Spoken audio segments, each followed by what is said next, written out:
lama oran kara waa nin siyaasadda dhankeeda u soo jeersaday ayaa noqotay oo dhankii saxaafadda ka sii tagay runtii saxaafadda iyo siyaasadda waa labo isku milan oo isku dhex jira anagoo siyaasi ma ihi xil siyaasadeed ma raadinayo laakiin waxaan xaq u leeyahay inaan ogaado hogaamiyaha la dooran doono hogaamiye noocee ah ayuu noqon karaa intuu salka uu ku haya yaa xiriir uu la leeyahay yaa wato aqaalintu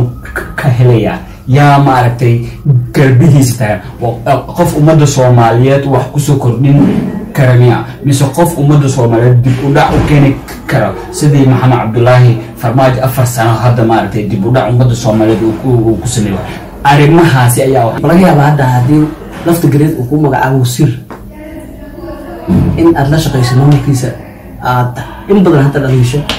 wallahi ni horta waa macsan tahay dadka daneeyo maaragtay ii sheeg lacag mise xil loo magacaabay meeyi ani horta barasho ay ka dhiman waxaaba taaganahay lafta garan asigaa xaaraan meesha ku jiro waxba iima magacaabi karo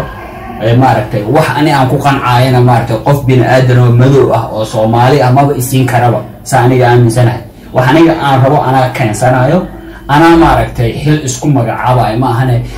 xil qof ii magacaabay maba dhici kartaba Soomaali weyn haday isku imaato maaragtay ii sheeg adiga oo wax oo maaragtay markaas aan danaynayo madaxweyne oo kale macquul laakiin wasiir laga dhigaa xildhibaan laga dhigaa agaasima laga dhigaa hortooda ay sheegaan